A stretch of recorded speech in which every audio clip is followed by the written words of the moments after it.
Buena es, argumentos es la respuesta.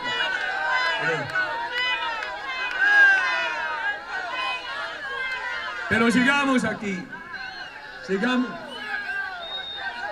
aquí. Préstame su riago, presidente. No.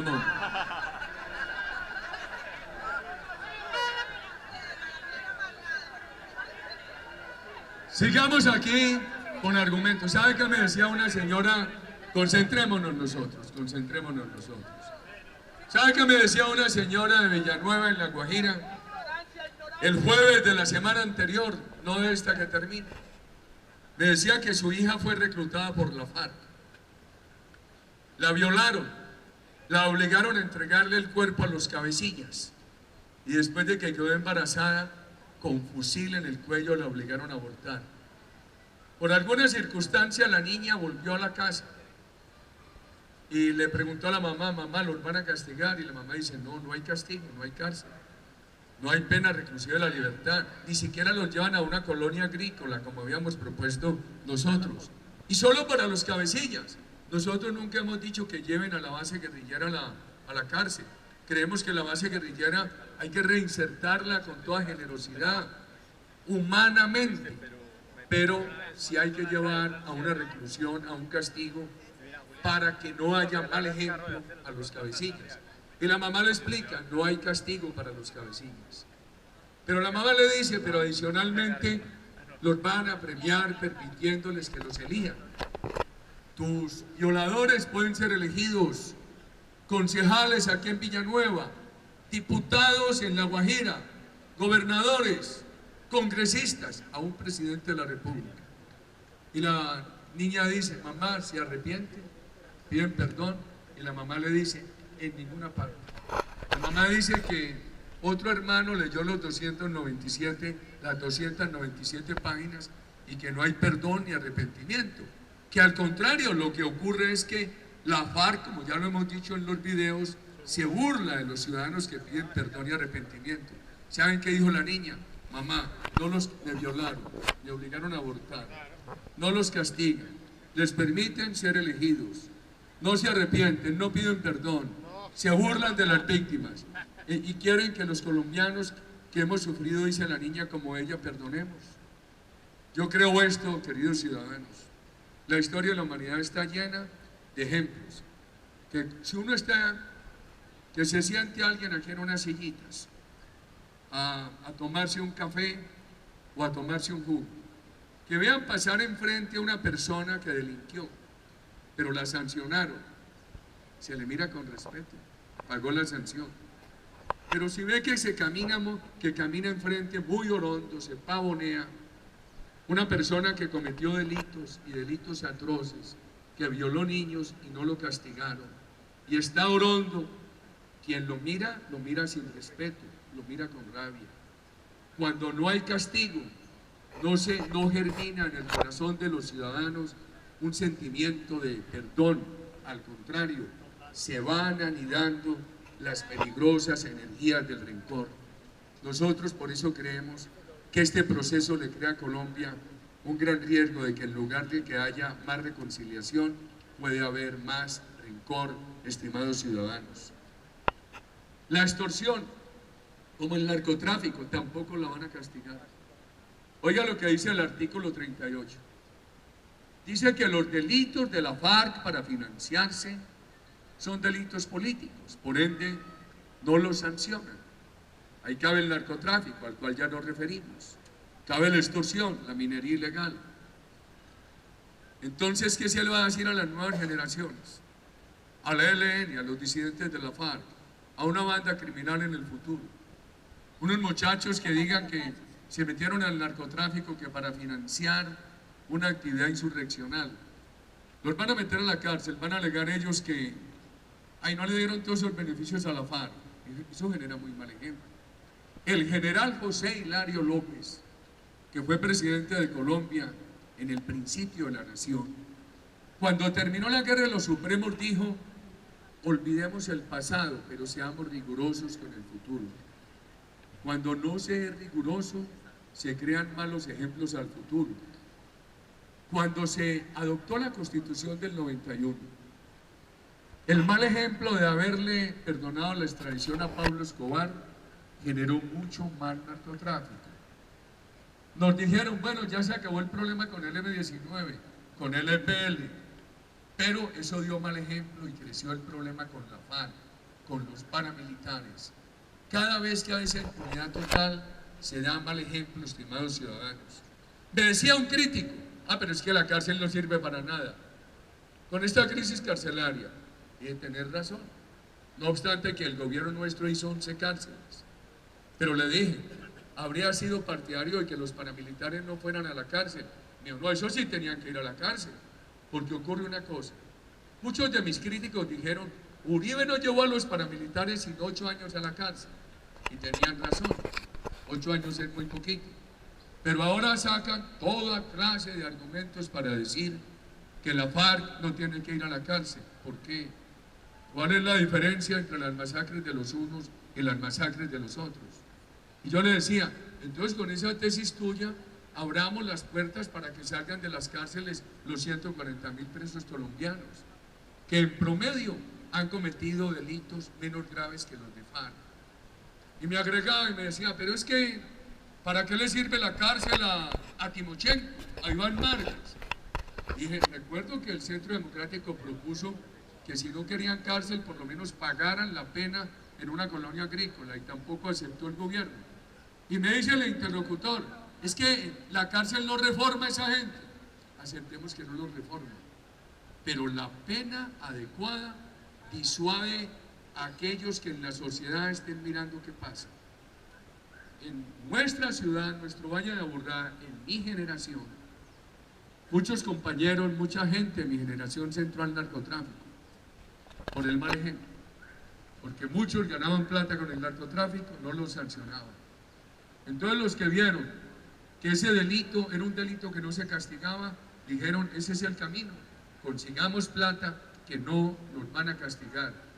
Y miren lo que pasó, cuántas familias destruidas por el narcotráfico, cuántos colombianos asesinados por el narcotráfico, cuántas viudas, cuántas madres que perdieron a sus hijos jovencitos. Nosotros aquí en esta sociedad sí que tenemos la experiencia de que cuando no se sanciona el delito, se le hace mucho daño a la sociedad. El tema de la plata. La FARC es el tercer grupo terrorista más rico del mundo. No entrega un peso para reparar a las víctimas. Pero miren otra cosa, estimados coterráneos, van a hacer política. Ustedes se imaginan la FARC haciendo política con ese platal. ¿Quién va a competir con ellos? Hasta la platica esa que le dé el gobierno a los congresistas del gobierno, que la llaman mermelada, hasta esa queda en letra menuda.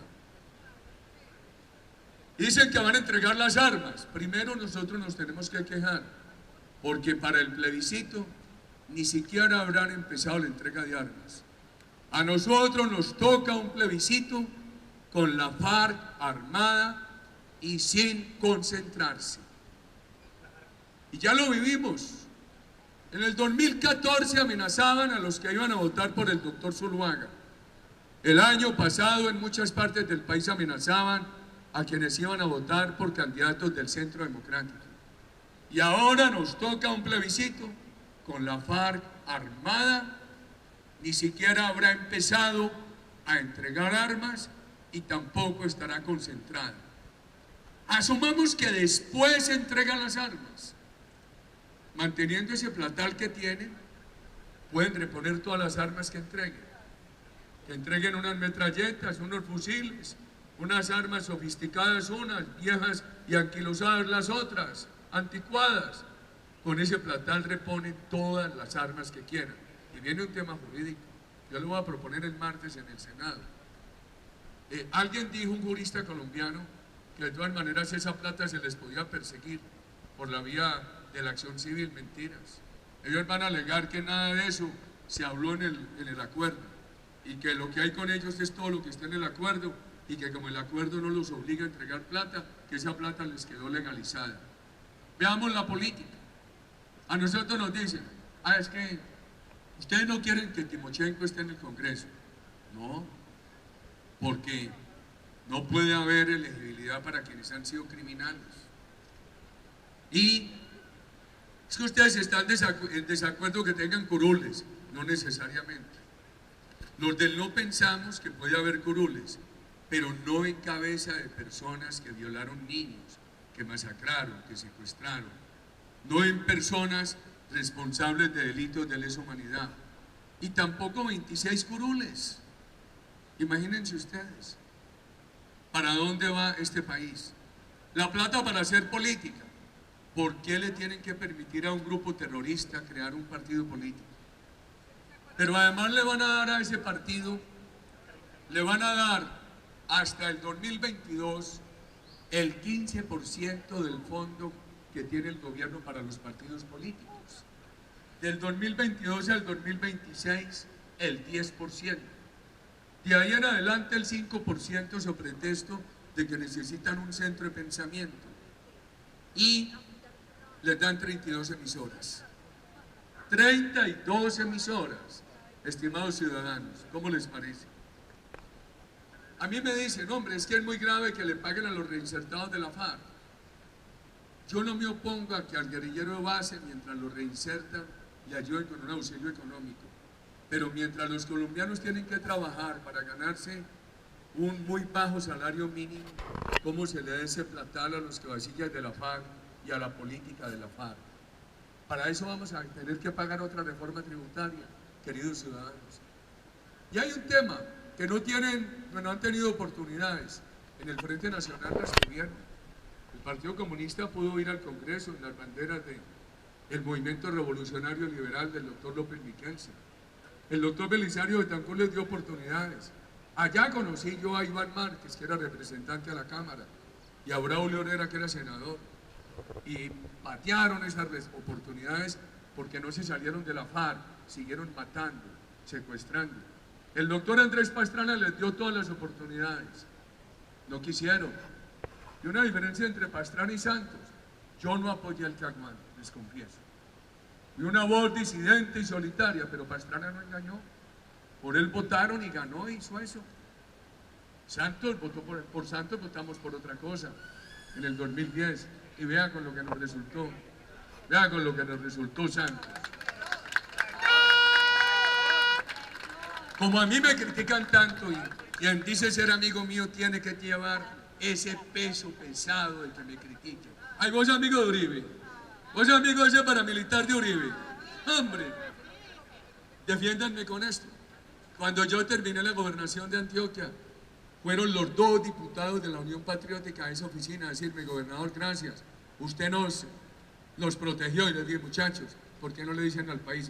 Porque nos mata la FARC. Ahí le dije: pero si ustedes están en la Unión Patriótica, la FARC también los mata a ustedes. Miren que se han tenido oportunidades. La misma FARC ha hecho que las desprecien. Yo, siendo presidente, procuré que Petro, la doctora Piedad Córdoba, mis más duros críticos, tuvieran toda la protección. No le falté al respeto, le di todo, le garanticé todos los derechos a los gobernadores de la oposición, como Antonio Navarro en Nariño. Me dicen, en Caldas nos decían el lunes: pero muy bueno tener allá a Timochenko para discutir de educación.